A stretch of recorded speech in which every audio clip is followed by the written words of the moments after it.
Welcome to Houston, Texas. It's home of the late DJ Screw, flash floods, suffocating humidity, no zoning, and the energy capital of the world. Most importantly, it's my hometown, and I love it. Here's where it all started, defensive and concealed handgun in Houston, Texas. This place was my sanctuary, the place I came to not only feed my thriving passion for guns, but to get away from the struggles I was dealing with at the time. It's a small shop, but the experience you get when you come here is massively rewarding. The shop's owner, Jaime, has one of the biggest hearts I've ever encountered. His passion for guns is infectious, and I owe him more than he'll ever know. So let's say a guy walks in, looks just like me, my age, everything, except he doesn't own a gun. And he comes to you and he walks in and he's like, so I see a gun store in here. I feel like I don't really know how I feel about people carrying guns and owning guns. Why should I have one? Let me share an experience. 2.5 years ago, a lady came in and in here and said, hey guys, how you doing? Welcome, ma'am. How may we help you? I don't know, because I hate guns. And then we start asking, why do you hate guns? Because guns kill people. And then we start with the argument, no, ma'am, guns don't kill people. And then we start telling her, you know, that you need to pull the trigger. We pull out the gun. She was extremely scared, so I clear it in front of her several times. I said, hey, man, please, it's not gonna go off. It's not gonna bite you. And she was shaking. So finally, she decided to take the step and she grabbed it. And I said, okay, man, try to grab it like this. I showed him the grip, do a full extension, how it feels. It doesn't feel bad. Okay, and we continue, and we spent like almost 2 hours with her. Yeah. I took the gun back and we started talking about the statistics. We started talking about how the city was getting violent. And she said, well, you haven't me change my mind about buying one. But now that I touch one, I'm not afraid anymore. And that made my day. So she came in here to not trash us, but to say, like, what you doing here? We don't need more gun stores. And she went out with a different perspective of guns. And of course, she didn't buy anything. But when she said, I'm not afraid of guns anymore, that made my day. And there you have it, Jaime. I believe with all my heart that if more gun store owners were like Jaime, the number of pro-gunners in this country would skyrocket. He's unwavering in his belief, but expresses it with such a warm kindness that you can't help but listen, and at bare minimum, see where he's coming from. I did a lot of learning and growing as a person in this place, and it will forever be in my heart.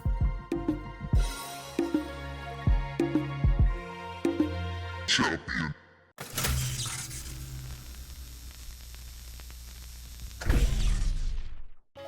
Americans used to think that liberty was something that needed to be defended every generation. Now, most of us spend more time mindlessly scrolling through Instagram as opposed to thinking about why we're able to do it. You're not free by accident. Generations of courageous Americans have gone to war to guarantee our freedom. Now, it's our job to make the most of it.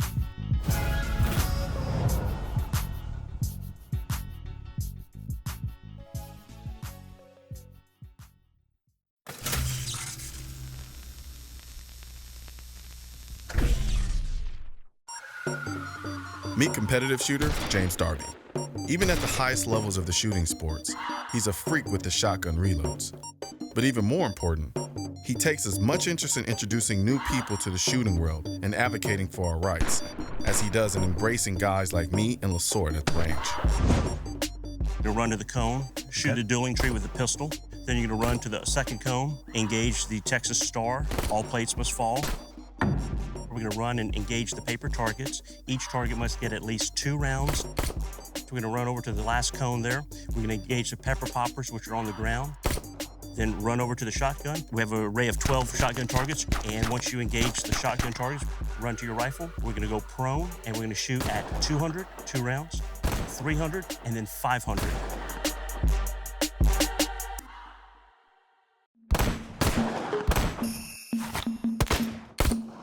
All right, James, let's see how it's done. Shooter ready?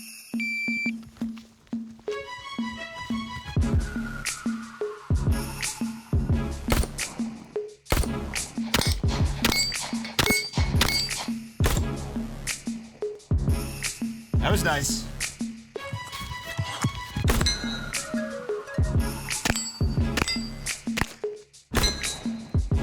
He's going pretty fast. Nice. He did well. He did great. He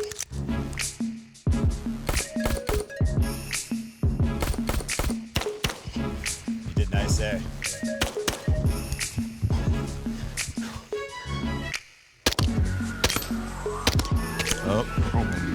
Oh, so you just had to make impact.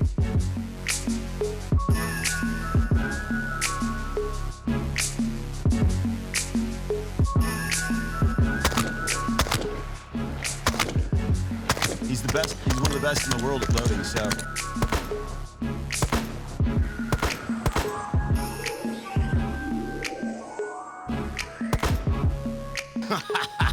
We have no chance. All right, you on it?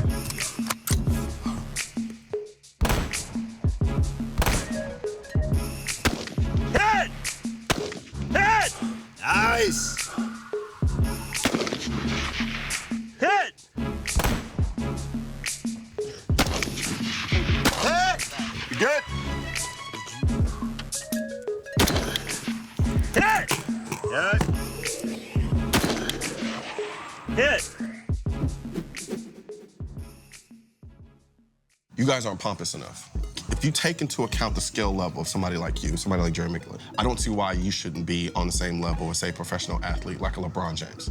There's no reason. It doesn't make any sense. You take any of those individuals, you put a gun in their hands, they look like morons. Right, James wants a shoe contract. You want a shoe Get contract? James a shoe contract, damn it. Put James on Reedy Box. That's funny. You know, we're still in the infancy of three-gun. You know, it's been around for about 20 years. But, you know, I'd say the last 5 years, it's really, really exploded and not become mainstream, but mainstream in the shooting arena. Right. You know, there are some shows already about three-gun, but they're still in their infancy, and they're not on the prime channels yet. Yeah. But education, getting more new shooters, stop vilifying the weapon and the guns. It's not the guns that are bad. Do you think that being a little bit more driven, a little more adamant about advocating about on the Second Amendment rights while at three-gun events, things like that, do you think that could become a buzzkill? Why should there be a firewall between the NRA and shooting because someone says, hey, this is a conflict of interest? There's no conflict. It's like-minded people believing in something. Right. Yeah. Without our Second Amendment rights, there would be no three-gun. Right. And that's key. And so three-gunners and other competitive shooters really need to focus on the importance of the abilities we have based on the Second Amendment, the right it gives us to go and play this game we all enjoy and love. Right. See, you don't have to take it from me. James hits it right on the money. As long as I'm above ground, I'm going to be geeking out over new guns and mindlessly tossing lead into steel, paper, and dirt. But I will never be so naive to think that I can enjoy this simple pleasure without taking personal responsibility for their defense.